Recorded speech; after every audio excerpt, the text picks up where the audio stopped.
High, আমি মৌসুমি। কেমন আছো সবাই? আশা করি ভালো আছো, আমিও ভালো আছি। তো চলো আমার আরেকটা দিন তোমাদের সঙ্গে শেয়ার করতে চলে এলাম। তো কেমন লাগে আমার দিনগুলি তোমরা অবশ্যই আমাকে কমেন্টে জানিও। তো সকালবেলা দেখতেই পেলে স্নানটা করে নিয়েছি, তারপরে জামা কাপড় মেলতে এলাম। আর আমি সকালবেলা অন্য কারো জামা কাপড় ধুই না, সেটা আমি পরে ধুই, কারণ অনেক সকালে স্নান করি তো তার জন্য জামা কাপড় ধুতে গেলে দেরি হয়ে যাবে, তার জন্য তাই ভাবলাম যে শুধু এখন থেকে আমার জামা কাপড়গুলোই ধোবো, বাকি সব অন্য সময় ধোবো। তারপরে চলে এসেছি ঘরটা ঝাড় দিতে, আর ঘরটা পুরো ঝাড় দেওয়া হয়ে গেছে। আর ঘরটা ঝাড় দেওয়ার পরে দোকান ঘরে গিয়েছিলাম। এবার দোকান ঘরে গিয়ে দেখি বাবা এখনও জিনিসপত্রগুলো বার করে পারিনি, তাই জন্য দোকান ঘরটা আমি পরে ঝাড় দেবো। আগে নিজের ঘরটা ঝাড় দিয়ে নিলাম, মানে ঘরটা, পুরো ঘরটা। তারপরে এখন আবার উঠোনটা ঝাড় দিতে হবে, তো তোমাদের সেটাও দেখাবো। আর এইখানে আমি চলে এসেছি সিঁড়িটা মুছতে। এটা তো গ্রাম এলাকায় হয়ে থাকে যে প্রতিটা বাড়ি সকালবেলা গোবরের ছিটা, জল দিয়ে মোছা, ল্যাপা, এটাও হয়ে থাকে। আর আমি কদিন ধরে উনুনে রান্না করছি না, কারণ কি বলো তো, প্রচণ্ড গরম, আর ওই তাঁবুর নিচে রান্না করা যায় না। আর তোমাদের দাদাভাই আমার ভালো রান্নাঘরটাকে ভেঙে শোয়ার ঘর বানিয়েছে, জানো না। এর জন্য আমি তোমাদের দাদাভাইকে অনেক বকাবকি করি, যেমন এত সুন্দর রান্নাঘরটা কেন তুমি এরকম করলে, আর তোমার জন্য আমার এত কষ্ট করে এখন রান্না করতে হয় বাইরে রৌদ্রের মধ্যে। তো তোমাদের দাদাভাই বলেছে যে পরে দেখবে আর একটা যদি বানিয়ে দেওয়া যায়। আমি বলছি হ্যাঁ, তাড়াতাড়ি বানিয়ে দাও, নাহলে আমার অসুবিধায় হয় এই গরমের মধ্যে রান্না করতে। তারপরে চলে এসেছি দোকান ঘরে, আর দোকান ঘরে এসে ঝাড়টা দেওয়া হয়ে গেছে, বাবা সব কিছু মুছে রেখেছে, মানে টেবিল সব কিছু মুছে রেখেছে, আর আমি ঝাড়টা দিয়ে দিলাম। তো ওই ঘরটা মুছেও নিয়ে এসেছি জল দিয়ে, আর সেটা করিনি কারণ আজকে বাবা ছিল তার জন্য। তারপরে ঝাড় দিয়ে নিচ্ছি এখানে। আর উঠোনের অবস্থা কি বলবো, প্রচণ্ড খারাপ। এইদিকে আমি লেপতেও পারছি না, কারণ এই মেঘ করে কিন্তু বৃষ্টি আসে না, মেঘ করছে কিন্তু বৃষ্টি আসছে না, এরকম অবস্থার মধ্যে আছি। আর উঠোনটা ঝাড় দেওয়াই যাচ্ছে না, পুরো বালি বালি হয়ে গেছে চারিপাশ।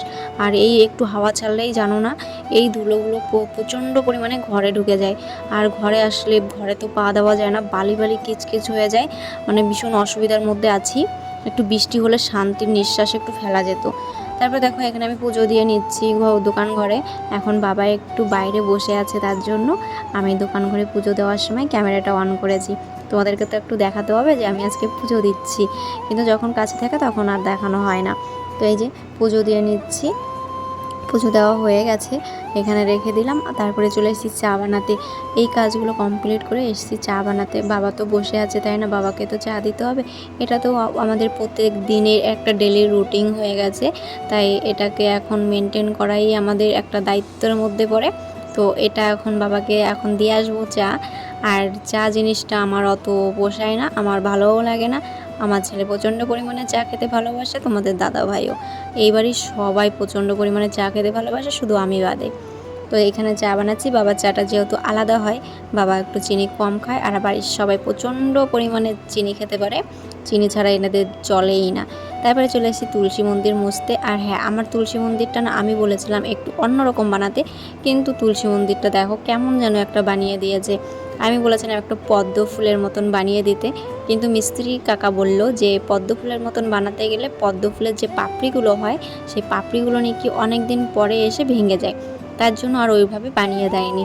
আর আমারও পছন্দ হয়নি তুলসী মন্দিরটা, একটু অন্যরকম ডিজাইন করতে পারতো, কিন্তু তা না, বানিয়ে দিয়েছে কেমন একটা যেন, আমার একটু পছন্দ হয়নি। কিন্তু কি বলবো বলো, বলাও যাবে না, বাবা যেভাবে বানিয়েছে বানাক। বাবার উপর তো আর আমি কথা বলতে পারি না, তার জন্য আমি আর কিচ্ছু বলিনি, যে থাক, যেমন হয়েছে এইভাবেই চলতে হবে, এইভাবেই খেতে হবে আমাদের সংসারটা করে। তো যাই হোক, তুলসী মন্দিরে মা প্রায় তুলসী মন্দিরটা গাছগুলো ভালো করে যত্ন করে, আর মার একটু গাছের উপরে একটু বেশি টান আছে, আমার অতটা নেই, কিন্তু মার প্রচণ্ড পরিমাণে গাছের দিকে টান। আর তারপরে গেছো থালা বাসন মেজে নিয়ে আসলাম, পুজোর থালা বাসন, আর মাজার পরে চলে এসেছি পুজো দিতে। পুজো দিতে অনেকটা সময় লেগে যায় আমাদের।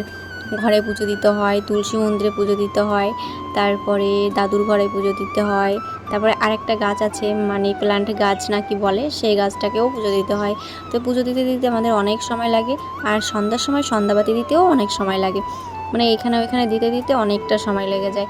আর দেখো আজকে আমি কি সুন্দর সাজিয়েছি, আর ফুলগুলো জানো তো ফোটে না সকালবেলা, অনেক সকালে ফুলগুলো তোলা হয় তো একটু রোদ বেলা করে তুললে ফুলগুলো একটু ফোটে ভালো, কিন্তু বেলা করে তো আর তোলা হয় না, একটু অনেক তাড়াতাড়ি তোলা হয় আমাদের ফুল, তার জন্য ফুটে পারে না।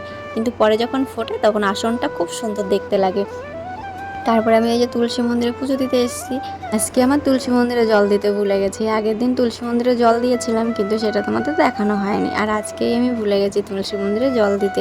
তারপরে চলে এসেছি দাদুর ঘরে পুজো দিতে। এটা হচ্ছে দাদুর ঘর, মানে হচ্ছে আমার শ্বশুরের বাবা সেই ঘরটা এখানে বানিয়ে রেখেছে।